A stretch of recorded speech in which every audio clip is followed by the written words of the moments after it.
School কলেজগুলো এখন অনেক নবী আদর্শ বাস্তবায়ন এবং তরুণ প্রজন্মের মাঝে মহানবী হযরত মুহাম্মদ সাল্লাল্লাহু আলাইহি ওয়াসাল্লামের পবিত্র জীবনাদর্শন সঠিকভাবে তুলে ধরার মহৎ উদ্দেশ্যে একটি অরাজনৈতিক স্বেচ্ছাসেবী সংগঠক পিসফুল সোসাইটি আয়োজন করেছে পঞ্চম সিরাত প্রতিযোগিতা 2026। শেরপুর শহরে 10 থেকে 15টি শিক্ষা প্রতিষ্ঠানের অষ্টম থেকে দশম শ্রেণীর প্রায় 200-র বেশি শিক্ষার্থীর অংশগ্রহণে এর আয়োজন করা হয়। এর মাধ্যমে শিক্ষার্থীদের মাঝে সিরাত চর্চা, নৈতিকতা, মূল্যবোধ এবং নবীর আদর্শিক চরিত্র গঠনে সচেতনতা তৈরির একটি প্রশংসনীয় উদ্যোগ গ্রহণ করা হয়েছে।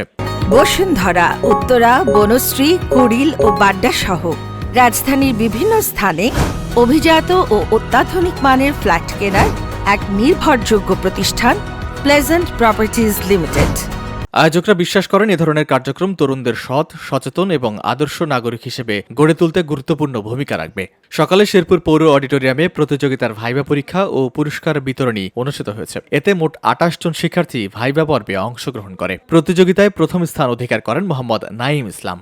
মাওলানা আজিজুর রহমানের সভাপতিত্বে অনুষ্ঠানে উপস্থিত ছিলেন পিসফুল সোসাইটির প্রধান উপদেষ্টা মাওলানা রইসউদ্দিন। উল্লেখ্য, নবীবী সৌরভ সর্বত্র ছড়িয়ে দিতে আমাদের এই ক্ষুদ্র প্রচেষ্টা এই প্রতিপাদ্যকে সামনে রেখে দুরারচর শেরপুর সদর থেকে পরিচালিত পিসফুল সোসাইটি ধারাবাহিকভাবে এ ধরনের শিক্ষামূলক ও নৈতিক উন্নয়নমূলক কার্যক্রম পরিচালনা করে আসছে। গত 5 বছর থেকে আমাদের এই পিসফুল সোসাইটি সিরাত প্রতিযোগিতা করা আসছে।